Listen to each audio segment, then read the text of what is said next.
KP ಅಪ್ಡೇಟ್ಗೆ ಸ್ವಾಗತ. ನಾನು ನಿಮ್ಮ ಪೂಜಾ. ಬೀದರ್ ಜಿಲ್ಲೆಯ ಬಸವಕಲ್ಯಾಣ ತಾಲೂಕಿನ ಹುಲ್ಸೂರು ಪಟ್ಟಣದಲ್ಲಿರುವಂತಹ ಡಿಸಿಸಿ ಬ್ಯಾಂಕಿನಲ್ಲಿ ಮಹಿಳಾ ಅಧಿಕಾರಿ ಒಬ್ಬರು ಕನ್ನಡ ಮಾತನಾಡದೆ ದರ್ಪವನ್ನ ತೋರಿರುವಂತಹ ಘಟನೆ ಬೆಳಕಿಗೆ ಬಂದಿದೆ. ಇನ್ನು ಕನ್ನಡ ಬಂದರೂ ಕೂಡ ಮಾತನಾಡದೆ ದರ್ಪ ತೋರಿದ್ದಾರೆ. ಕನ್ನಡ ಮಾತನಾಡಿ ಅಂದಾಗ ನನಗೆ ಕನ್ನಡ ಬರೋದಿಲ್ಲ ಎಂದು ತಿಳಿಸಿರುವಂತಹ ಘಟನೆ ಬಸವಕಲ್ಯಾಣ ತಾಲೂಕಿನ ಹುಲ್ಸೂರು ಪಟ್ಟಣದಲ್ಲಿರುವಂತಹ ಡಿಸಿಸಿ ಬ್ಯಾಂಕಿನಲ್ಲಿ ನಡೆದಿದೆ. ಕೆಪಿ ನ್ಯೂಸ್ಗೆ ಕ್ಯಾಮರಾ ಪರ್ಸನ್ ಮಹೇಶ್ ಬಿಕೆ ಬರುತ್ತೆ. ರೂಲ್ ಇಲ್ಲ ನಿಮ್ಗೆ ಗೊತ್ತಿಲ್ವಾ?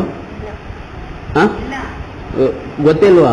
ಕನ್ನಡದಲ್ಲಿ ಮಾತಾಡೋದು ಏನು ಗೊತ್ತಿಲ್ವಾ? ರೂಲ್ ಇರೋದು ಗೊತ್ತಿಲ್ಲ? ಕರ್ನಾಟಕದಲ್ಲಿ ಕನ್ನಡಿಗರ ಸಾಧ್ಯತೆ ಇದೆ ಅಂತ ಗೊತ್ತಿಲ್ಲ? ರೂಲ್ ಗೊತ್ತಿಲ್ಲ? ಮತ್ತೆ ಇವಾಗ ಕನ್ನಡ ಬರ್ತಾ ಇದೆ, ಎಷ್ಟು ತನಕ ಕನ್ನಡ ಬರ್ತಾ ಇಲ್ಲ? ಇಲ್ಲಿ ನಮ್ಗೆ ಕನ್ನಡ ಮಾತಾಡೋರು ಬೇಕು. ಕ್ಯಾ ಮತ್ತರು ಕನ್ನಡ ಮಾತಾಡೋರು ಬೇಕು ಇಲ್ಲಿ ಬ್ಯಾಂಕಲ್ಲಿ ಅಂತ ಹೇಳ್ತಾ ಇದ್ದೀನಿ ನಾನು. ಕನ್ನಡಿಗರು ಗ್ರಾಹಕರು ಇದೀವಿ ನಾವು. ಕಾಮಿ ಪೂಜೆ ಕನ್ನಡ भी पूछ रहे हम ಕನ್ನಡದವರು. ಕರ್ನಾಟಕದ ಹುಲ್ಸೂರು, ಮಹಾರಾಷ್ಟ್ರ ಇಲ್ಲ, ಹಿಂದಿ ಇಲ್ಲ, ಕನ್ನಡದ.